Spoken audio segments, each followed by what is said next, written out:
εξ αρχής εμείς ξέραμε ότι το παιχνίδι θα είναι πάρα πολύ δύσκολο, γιατί την Τετάρτη η ομάδα του Καλαμπακίου έκανε μια πάρα πολύ μεγάλη νίκη και ψυχολογική και βαθμολογική και ξέραμε ότι η ψυχολογία είναι με το μέρος της. Ξέραμε ότι θα αγωνιστούμε σε ένα πολύ βαρύ αγωνιστικό χώρο, γιατί τα γήπεδα αυτή την εποχή ξέρετε πως είναι και μας δεν μας βοηθάει ιδιαίτερα αυτά τα γήπεδα και ξέραμε ότι το Καλαμπάκι θα παίξει σαν να είναι τελικός, γιατί είναι σε πολύ ωριακό σημείο. Είναι μια νίκη που έγινε πάρα πολύ δύσκολα, γιατί παίξαμε με μια πάρα πολύ σκληρή ομάδα. Μια ομάδα που κάνει πολύ καλή διπλή άμυνα ζώνης, έχει πολύ καλά ντουμπλαρίσματα, κρατάει πολύ μεγάλο βάθος. Αυτά τα ξέραμε βέβαια, τα είχαμε δουλέψει μέσα στην εβδομάδα, ήμασταν προετοιμασμένοι ότι θα συναντήσουμε. Αλλά η ομάδα η δικιά μας θεωρώ ότι μπορεί να κρίνει ένα παιχνίδι και το ρυθμό του παιχνιδιού, γιατί έχει την ποιότητα να το κάνει και δεν τελείωσε το παιχνίδι όταν θα έπρεπε να το τελειώσει. Είχαμε μια, δύο, τρεις ευκαιρίες που δεν το τελειώσαμε και δεχτήκαμε τον γκολ. Σίγουρα μετά η πίεση ψυχολογικά είναι κατά του φαβορί, το είναι δεδομένο. Βάραν και τα πόδια των ποδοσφαιριστών μας και όσο περνούσε ο χρόνος η ψυχολογία πήγαινε υπέρ του Καλαμπακίου. Παρ' όλα αυτά βγάλαμε την προσωπικότητα που βγάζουμε από την αρχή της χρονιάς και μπορέσαμε και πήραμε το παιχνίδι, μια δύσκολη νίκη και πολύ σημαντική για μας. Εμείς συνεχίζουμε, κάνουμε ξανά, όπως λέω πάντα, την προσπάθειά μας και έχουμε τα καλύτερα για την ομάδα του Καλαμπακίου και να υλοποιήσετε τους στόχους σας, γιατί έχετε μια πάρα πολύ καλή ομάδα. Πόσο καθοριστική θεωρείτε την αλλαγή του Τζίδη και την αλλαγή του πλευράς του Μαϊντανού, γιατί μετά από εκείνο το σημείο είδαμε να γίνεται πιο απειλητική στην αντίπαλη. Όταν χάνεις, εισαγωγικά, όταν το παιχνίδι βλέπεις ότι το χάνεις από τα χέρια σου, πρέπει να κάτι να ανακατέψει την τράπουλα. Τώρα μας βοήθησαν πάρα πολλοί αλλαγές. Και ο Κουντού που μπήκε και ο Κουτζίδης σε εκείνο το χρονικό σημείο, δώσαμε μία όθηση και θεωρούσα ότι έπρεπε να τους αλλάξω και τα μπακ, να τους αλλάξω πλευρές και τα χαφ, γιατί έβλεπα κάποια κενά στην αντιπολή ομάδα και ήθελα να τα εκμεταλλευτώ. Μας βοήθησαν τα παιδιά, μπήκανε, βοήθησαν και αυτή είναι η μεγάλη επιτυχία του Νέστου, το ότι μπαίνουν μέσα ποδοσφαιριστές οι οποίοι είναι βασικοί ποδοσφαιριστές και δεν μπαίνουν μέσα απλά για να συμμετέχουν, μπαίνουν απλά για να κερδίσουν. Αυτή είναι η μεγαλύτερη επιτυχία. Δεν έχουμε καμία πίεση. Εμείς δεν έχουμε καμία πίεση. Εμείς είμαστε μια ομάδα που παίζουμε το παιχνίδι μας κάθε Κυριακή, από εκεί και πέρα, όπου πάει, πάει. Δεν έχει πίεση. Για ποιο λόγο, δεν έχουμε θέσει στόχο το πρωτάθλημα. Γνωρίζαμε ότι παίζουμε μια πολύ καλή ομάδα, πρωτοπόρος στην κατηγορία. Είχαμε να διαχειριστούμε το μικρό χρονικό διάστημα από το προηγούμενο μάτς. Η αλήθεια είναι ότι η πίεση του χρόνου υπάρχει στην ομάδα μας. Με απαλωτά παιχνίδια, με λίγες προπονητικές μονάδες. Προσπαθούμε να αλλάξουμε πολλά πράγματα και από πλευρά τακτικής και από πλευρά νοοτροπίας. Κάποια τα πετυχαίνουμε, κάποια θέλουν ακόμα δουλειά. Ξέραμε τα πλεονεκτήματα του Νέστου. Ξέρουμε ότι έχει παίκτες που στο ένας με ένας είναι πολύ καλή. Ξέρουμε ότι παίζει παιχνίδι κατοχής. Προετοιμαστήκαμε γι' αυτό. Θέλαμε να το δώσουμε χώρο. Ο λόγος που αλλάξαμε λίγο σχηματισμό με την Τετάρτη ήταν να μην αφήσουμε διαδρόμους και να μεταφέρουμε δύο παίκτες στον άξονα που θα απειλήσουν επιθετικά. Νομίζω μέχρι και τη στιγμή που δεχτήκαμε τον γκολ, το πλάνο δούλευε καλά. Εκτός από κάποιες καταστάσεις στην αμυντική ζώνη που οι παίκτες δεν είναι ακόμα εξοικειωμένοι και πιεζόμασταν χωρίς λόγο, με παίκτη παραπάνω. Από εκεί και πέρα είχαμε στο μυαλό μας για το σημερινό παιχνίδι μόνο τη νίκη.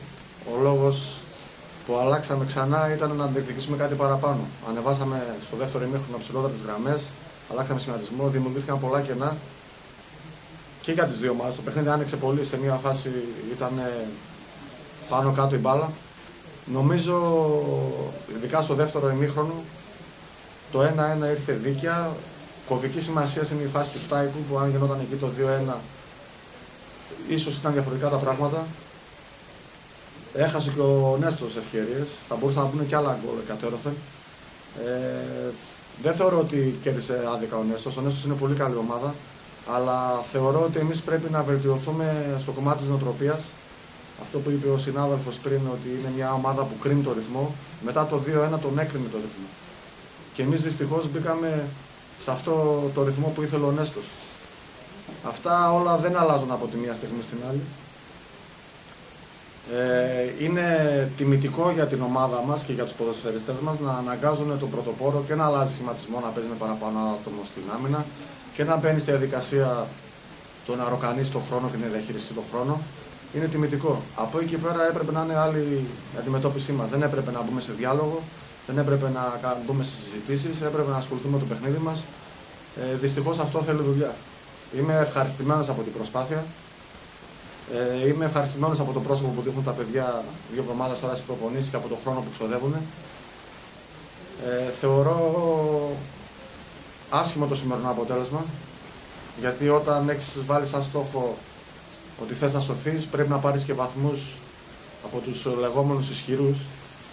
Εμείς θα αφήσουμε αυτό το παιχνίδι πίσω, να διαχειριστούμε λίγο τις απουσίες μας, λίγο την κούραση και να προλάβουμε να ετοιμαστούμε για το παιχνίδι της Τετάρτης με το Άβατο. Συγχαρητήρια στην ομάδα του Νέστου. Η αλλαγή του Διαμαντή Παυλίδη ήταν αλλαγή τακτικής. Η αλλαγή του Διαμαντή Παυλίδη ήταν ότι ήθελα να παίξω λίγο με πιο επιθετικό. Γι' αυτό το λόγο ήθελα να ρισκάρω λίγο. Δεν ξέρω αν επηρέασε θετικά ή αρνητικά το παιχνίδι. Δεν είχα παράπονα από το Διαμαντή. Ίσα ίσα θα μπορούσε να κρίνει.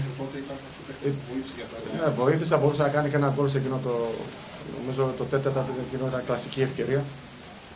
Από εκεί και πέρα θέλαμε να παίξουμε, να φρεσκάρουμε λίγο την επίθεση και να πιέσουμε λίγο πιο ψηλά. Και ένα άλλο είναι ότι είδα πολλούς παίκτες σε διαφορετικές θέσεις από ό,τι έχουμε συνηθίσει. Είναι κάτι που θα το δούμε και στην πορεία. Δηλαδή, έχει τη διάθεση να δοκιμάσει παίκτες σε θέσεις που δεν παίζουν στη φυσική του θέση όπως παίζαμε τώρα. Κοιτάξτε να δείτε, όταν πας σε μια ομάδα που έχει ποδοσφαιριστές και δεν έχει και πολλές εναλλακτικές λύσεις, μέσα από την προπόνηση και μέσα που γνώριζα και τα παιδιά, θεωρώ και κρίνω ότι κάποια παιδιά μπορούν να βοηθήσουν περισσότερο σε κάποιες άλλες θέσεις. Δοκιμάζουμε, νομίζω έχουν πάει καλά οι αλλαγές, έχουν βοηθήσει την ομάδα, έχουν διάθεση τα παιδιά. Και από εκεί και πέρα, στο σύγχρονο ποδόσφαιρο, ένας ποδοσφαιριστής θα πρέπει να παίζει 2 θέσεις τουλάχιστον. Κάποιες θέσεις είναι συγκινικές κιόλας, δεν αλλάζει κάτι. Και στους σχηματισμούς όλα είναι κοινά. Να είστε καλά. Πρώτα απ' όλα θέλω να ευχηθώ σε όλο τον κόσμο με υγεία, να έχουμε, χωρίς τραυματισμούς και όλα τα άλλα θα έρθουν. Όσον αφορά τώρα το παιχνίδι, σίγουρα δεν είναι από τα καλά μας τα παιχνίδια. Βέβαια και η ομάδα, ξέραμε ότι η αντίπαλη ομάδα ήταν πολύ καλή. Εγώ ήταν από μια πολύ μεγάλη νίκη του Πασαραϊκού, είχε ψυχολογία και ξέραμε από την αρχή ότι θα είχαμε κινδύνους στο παιχνίδι. Σίγουρα μετράνε 3 βαθμοί. Διατηρούμαστε στην πρώτη θέση, αυτό είναι το σημαντικό. Μας δίνει μεγάλη ψυχολογία αυτή η νίκη, να συνεχίσουμε. Και θέλω να ευχηθώ στην ομάδα του Καλαμπακίου καλή συνέχεια. Έχουν πραγματικά μια πολύ καλή ομάδα. Αυτά. Καλή χρονιά να ευχηθώ και εγώ σε όλους με υγεία. Εγώ θεωρώ ότι η ομάδα μου πήγε σήμερα πάρα πολύ καλά. Τρέξανε όλα τα παιδιά, όλοι μαζί, κάναμε μια μεγάλη προσπάθεια. Πιστεύω ότι ήμασταν λίγο άτυχοι. Θα μπορούσαμε να πάρουμε τουλάχιστον μια ισοπαλία. Αλλά μπάλα είναι και δεν μας έκανε το χατήρι ούτε αυτή τη φορά. Έχουμε ένα δύσκολο πρόγραμμα, αλλά θα προσπαθήσουμε να κάνουμε το καλύτερο για την ομάδα και να πετύχουμε το στόχο μας να παραμείνει στην κατηγορία. Να ευχηθώ και στην ομάδα του Νέστου να πετύχει το σκοπό του. Έπαιξε σε μια θέση που δεν σε είχαμε συνηθίσει μέχρι τώρα, αριστερού μπακ λόγω της απουσίας του Ντόβα, σκόραρες κιόλας, ένιωθες καλά σε αυτή τη θέση στο 90 λεπτό. Έπαιξα και με τον Πανσεραϊκό εκεί και εντάξει, δεν μου δυσκόλεψα σαν θέση γιατί έχω παίξει για δεξί μπακ. Εντάξει, έχει μια διαφορά αριστερό με δεξί, αλλά εντάξει, δεν με δυσκόλεψε, τα πήγα πιστεύω